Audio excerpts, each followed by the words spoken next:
Hello, everybody, and thank you for joining me today. It's Allan Laboucan with the Rocks and Stocks News Show. I've got one of my special guests, Ewan Downey. He runs i-80 Gold. i-80 Gold, I think, is on a path to being a multi-billion-dollar company with a string of assets that are just blockbusters as far as I'm concerned. Ewan, you had a great news release out today talking about some of the new zones you're hitting on your Bonanza CRD. Yeah, we've been having a lot of success again this year early on in the drill program at our Ruby Hill property as we continue to not only define our existing zones, but also step out and test some new targets that have been very successful. So today's news was that was just one of the many highlights. We highlighted our development at Cove and at Granite Creek, and we also gave our initial cost estimate for the restart of our autoclave. So pretty comprehensive update, but in my view, really highlighted by the fact that it's going to be a major year in terms of exploration at Ruby Hill. And we're expecting to see some pretty significant numbers coming out of that, and hopefully continued success as we still have some of our top geophysical targets to drill yet this year. Ewan, I'm going to actually, do you mind if I do a screen share? Because there was some really cool pictures in your news release I wanted to talk about. Yeah, no problem. Okay, so while I'm doing that, can you tell us a little bit about this, the numbers on the restart of the autoclave? Yeah, we have two processing facilities in Nevada. We have the vat leach processing plant at Ruby Hill that we are currently working on a potential plan to convert that to a flotation facility so that we can produce lead and zinc concentrate as well as the gold. And then the second processing facility we have is at Lone Tree, and Lone Tree is host to an autoclave. So this year is a big year in terms of doing our drilling, getting economic studies out, and assessing what is the best path forward to develop our projects with the two processing facilities. So we don't plan on starting both of them at once. We plan on starting one and then the other. The Lone Tree autoclave that you could see just in the background of that image is the large site that we acquired from Nevada Gold Mines. In fact, we're one of only two companies in the United States with an autoclave. Only the Barrick Newmont joint venture, Nevada Gold Mines, has one other than us. But it's that restart that is for the processing of ore from three projects. So we don't have to build three mills. We're going to use this existing facility to process the refractory ore from three different mines.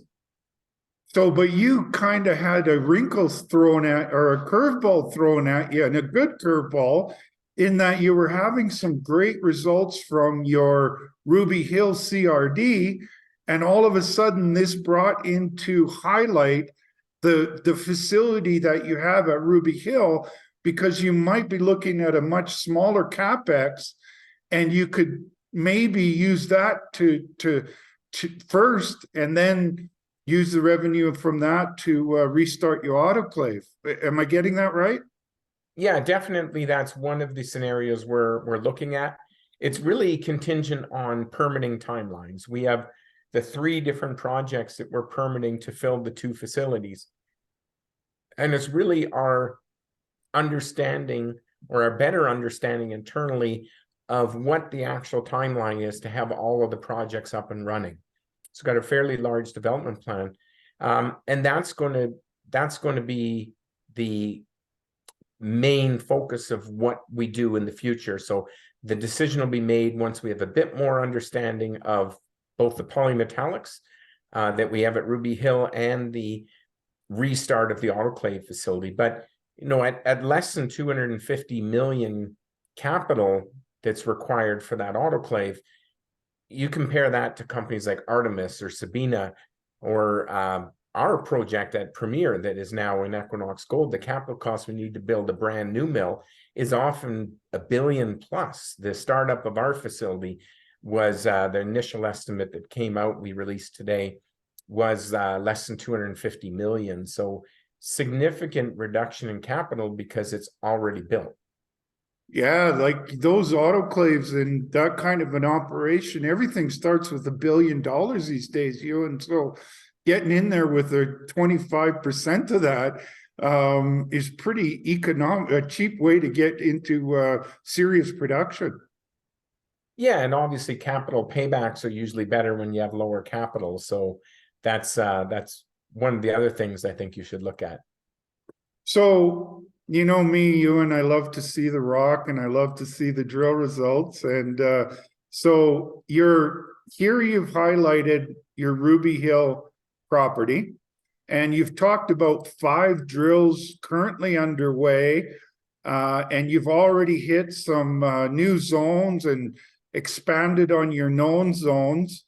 One of those highlights, you included 500 grams of silver, 28% lead, 10% zinc, a gram of gold, just some really spectacular, in 60 grams of gold, 908 grams of silver. I'd love to see those numbers. So I'm pulling up now the map. Why don't you tell us a little bit about this? Because you got a new CRD hit over here, kind of in between your Hilltop and your Skarn deposit. Yes, when we drilled that initial hole, you can see at the far right, which is the easternmost hole we've drilled to date, 2261, we hit a skarn zone in that hole that ran over 12% zinc over nearly 40 meters. So, but in that hole, we hit a void higher up, and these voids are often found in the Eureka district around these CRD deposits. So we went with hole 10 of this year's program. We drilled a kind of underneath where we hit that void in hole 61 from a different setup, and bang, we hit massive sulfides that you'll see in the next picture. But really what we've been really the key to that image, if you go back, yeah, nice sulfides. We're expecting good grades out of that. But if you look at this image, is the blue line, the Hilltop Fault. That's something that we delineated and identified after the discovery of the lower and upper Hilltop zone. We found that we're drilling through a major fault structure as we step out along strike. And really everywhere we've drilled over about a 750-meter strike length now along that hilltop structure, most holes are hitting high-grade mineralization. So we think we're onto something world-class in the heart of these deposits, extremely high grades. And they're very much polymetallics. As you said, we have up to 60 grams gold and 900 grams silver, including about 17% lead zinc. So these grades are amongst the highest I think you'll find anywhere in the world.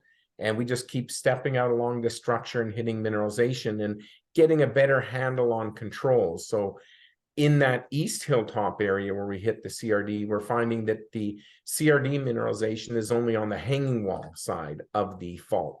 So really you have to get through the fault and get onto the north side. When we drill a hole on the south side, we don't see really that much mineralization, whereas the upper Hilltop zone seems to be on both sides of that fault. The lower Hilltop zone, we don't have quite enough holes to really know into that zone, but we're drilling more this year and get a better handle. And then if you look over to the west, another 200 and 250 meters away, we drilled a deep hole, hole 9, and we hit 2 zones of massive sulfide mineralization and a zone of Carlin type mineralization. So that hole, we're expecting in hole 9 of this year's program, expands the hilltop structure significantly along strike to the west, but also hit what we think is the Ruby Deeps deposit about 200 meters south of our drilling in 2022. So really opens up significant upside in this deposit, both of these deposits. You know, and that's following that Hilltop fault, but you've also got some north-south faults that could be associated with this whole system as well, right, Ewan? Yeah, they're definitely adjacent to the Blackjack deposit, which is right at it's a skarn deposit right up under the pit to the north. We're also drilling that right now from surface. That seems to be associated with the intersection of an east-west fault and a north-south fault. And we think that these intersection points could see big blowups in these deposits. Hole 9 and hole 61 could be similar examples of that, but just require a bit of additional drilling. But everywhere along these fault structures, both north-south and the northwest striking ones, we believe there is potential to find additional deposits. And to the south of this image, there's multiple northwest striking faults that appear to be parallel to the Hilltop fault, and none of them have been drilled before. So we think we have some And great there's a big exploration. geophysical anomaly down there too. Yeah, and that geophysical anomaly, if it's real, kind of looks like it's following a north-south structure. So we are down in that area drilling a few holes, looking at it as if it is a north-south structure. And we'll see how that turns out. But early indications are we're definitely hitting mineralization down to the south. And almost directly underneath this pit, there's a big geophysical anomaly. Have you started to poke holes down there, Ewan? Yeah, that's a deep target. Hole 9 got close to where we think that anomaly is, and we did hit. You're looking further down in the presentation, we've got another massive sulfide intercept we show, and that we think might be part of that larger anomaly. It might, or it might be just something different. Look at all that massive sulfides. That's some beautiful looking core there, Ewan. Yeah, it's very impressive. And then if you look further down, this is hole 10 we're looking at. We've got some images from hole 9. So that's what we think. The image you see now on your screen is the sulfide breccia zone that appears to be about 250 meters on strike from the lower Hilltop zone. There's significant sphalerite mineralization in here, so we're eager to see what this zone runs. And then, as you can see here, we're at about 1873 feet. The next image below this one in our update is down here. You can see at about 1900 feet, just below it, we get into this realgar and orpiment mineralization that's very similar or almost identical to what we see in Ruby Deeps to the north. But this hole is a 200-meter step out from where we drilled in 2022. So really opens up the potential to expand both the gold zone and the polymetallic zone in this area. Holy moly, Ewan. And as you're describing well, here's a cross section that kind of tells the story too. So here's your CRD and skarn. Here's that easternmost hole 61. And I think somewhere up there is that hole you were talking about earlier. I can't remember the number now. Yeah, hole 9 is the one where it says CRD breccia, right beside the lower Hilltop zone, right on the left side of the image. That's there. Okay. That's where we hit both the Carlin and the CRD mineralization. And down below that, there's a massive sulfide interval that you'll see in the next image is a picture of it. And it looks to be a pretty rich zone of massive sulfides. And this core, as you can see, is going to be split here, and we'll go off to the lab. And we do get quick logs every day and images, and you can see written on the core right there, it says Happy Friday. So it was a hole that was drilled on a Friday. Look at all that massive sulfides, Ewan. Holy moly. As you're describing all this, Ewan, it really stands out to me just how powerful of a mineralizing system you guys have at Ruby Hill. I mean, the mineralization and the numbers suggest that, but look, it seems to be over a very large area that you're getting all of this fluids pumping into the system.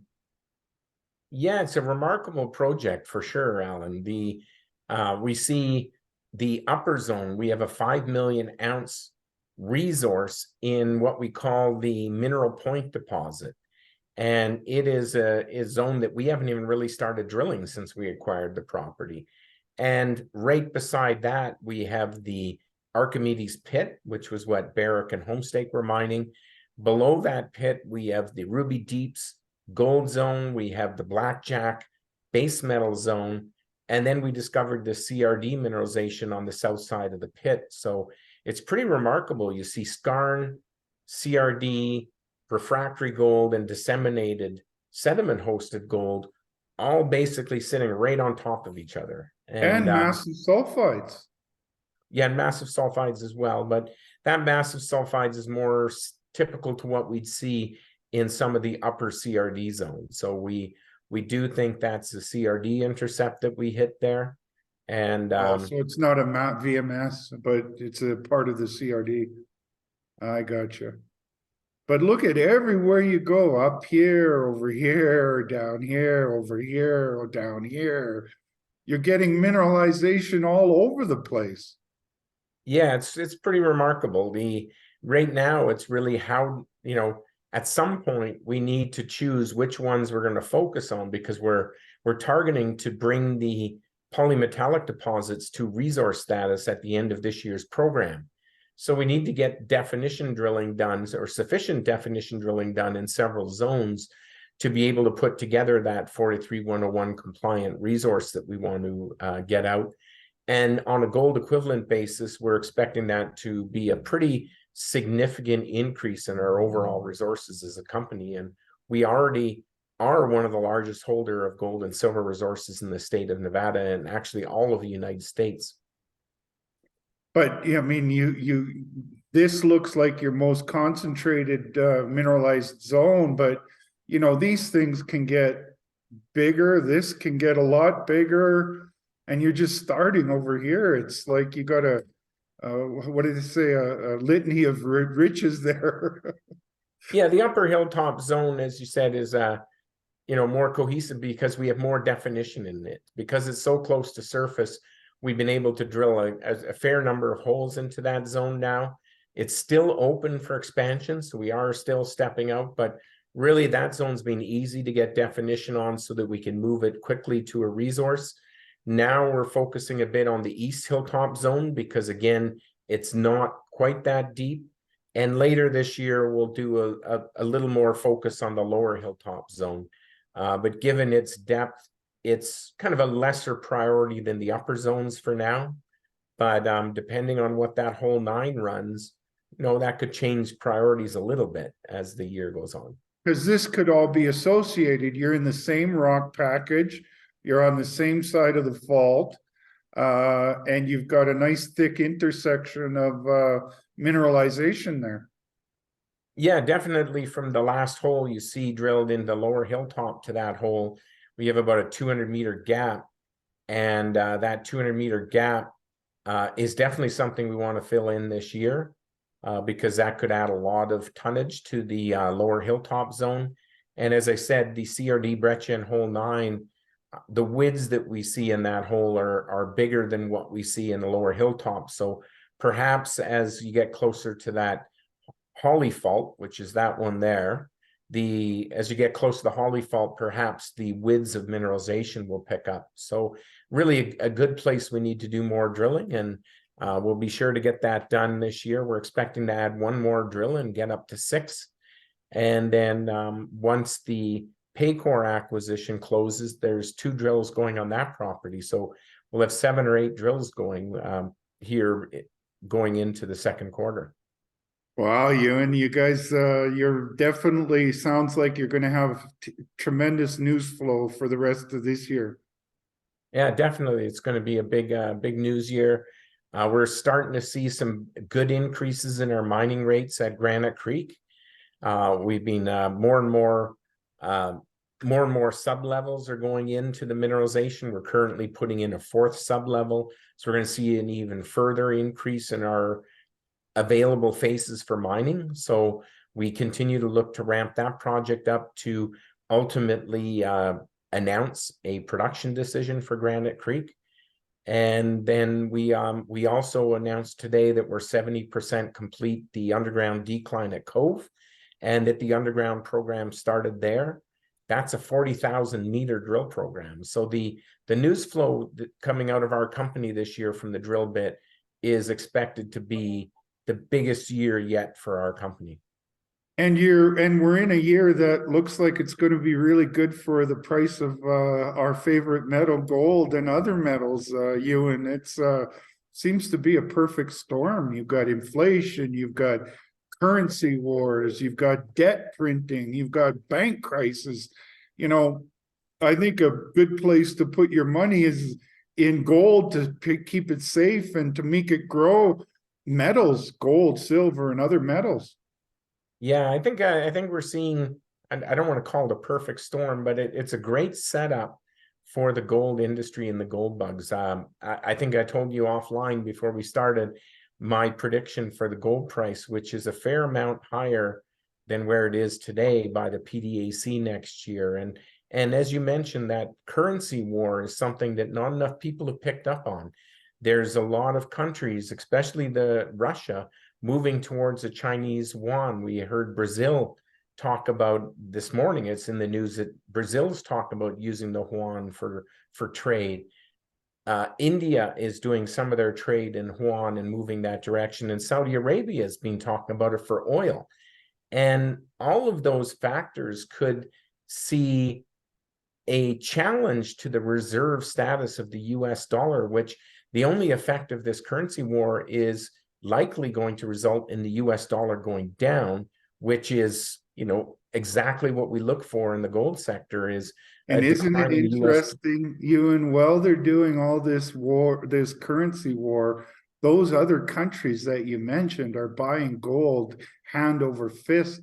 So they're creating somewhat of a gold standard currency.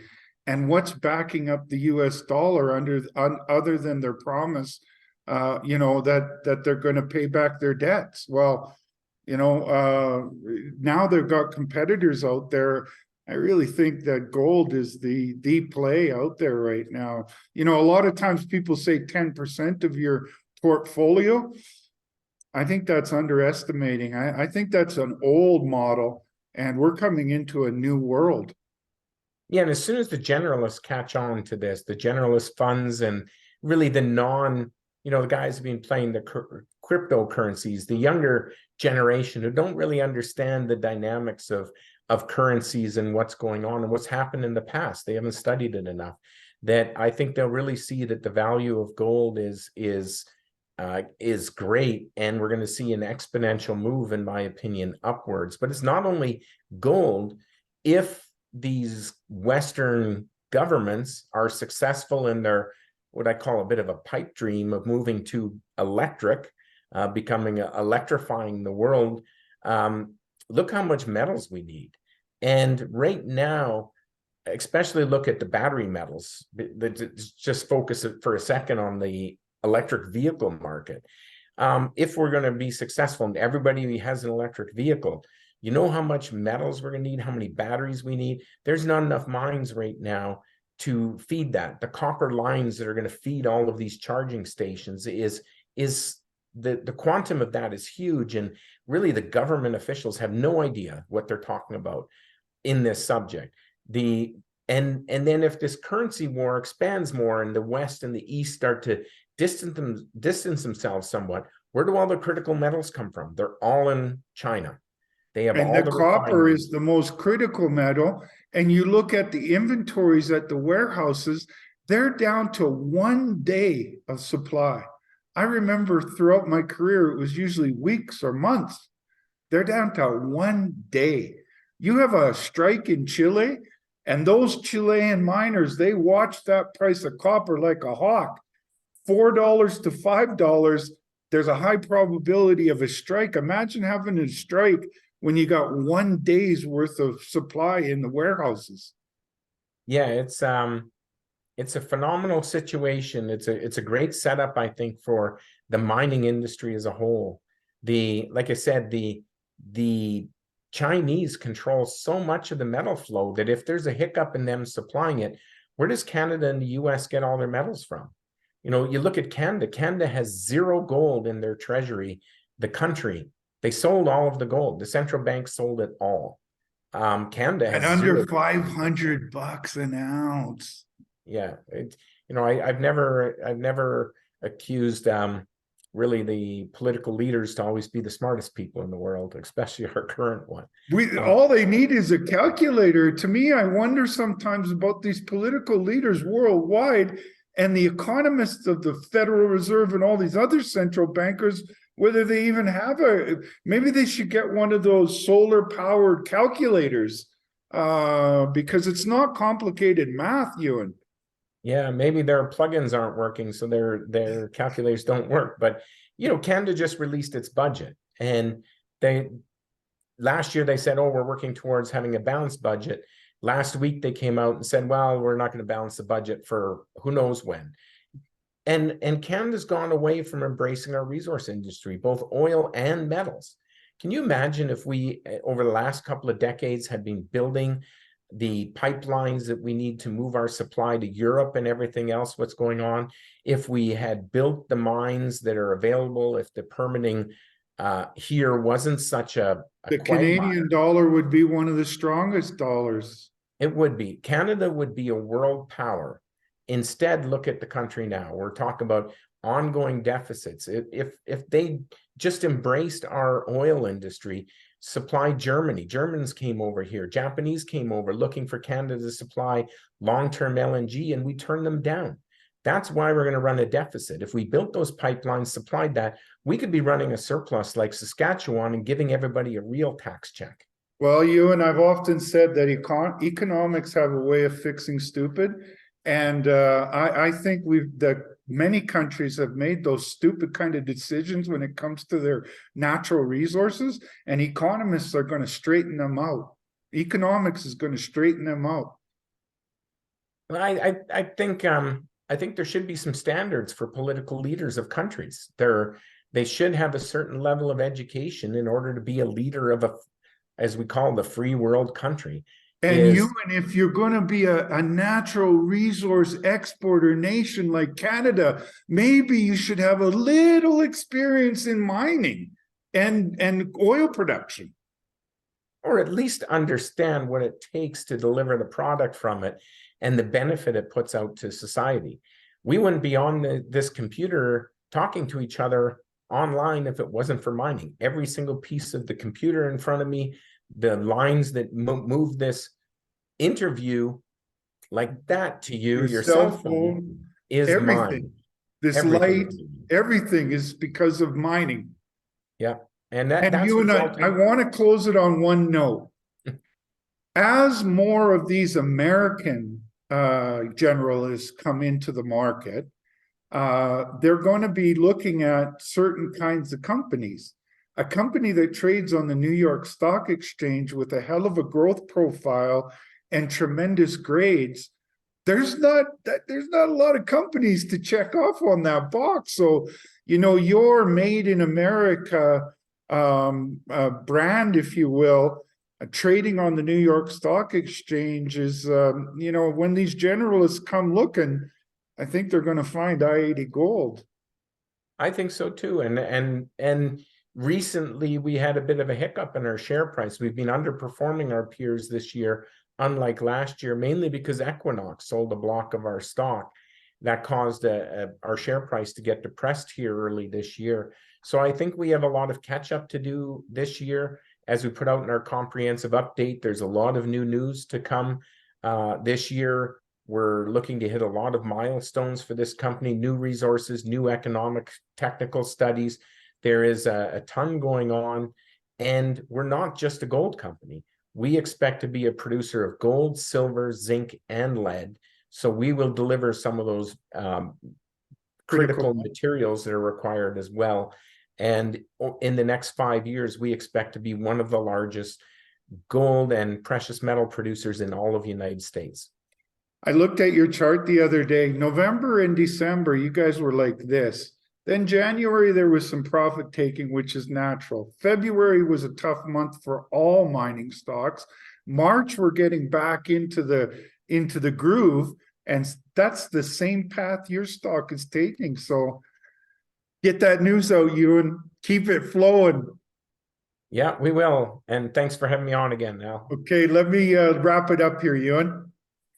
So as we were talking, it starts with great projects, but you can't just have great projects if you want to be a mining company. You got to have the infrastructure to mine those materials.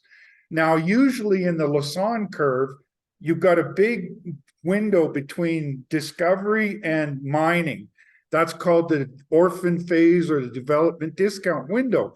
What i-80 Gold, not only do they have special projects, they can narrow that development discount window down to nothing. They're at it right now. They're producing gold right now as we speak. And then they've got a pipeline to keep growing and growing and growing their production. I've said it before, it reminds me of a young Barrick Gold. What I see ahead is a multi-billion-dollar company of the future, and yet they're trading at less than it would cost to build the infrastructure that they own. That's my value proposition, folks. Have a great day, and we'll talk to you soon.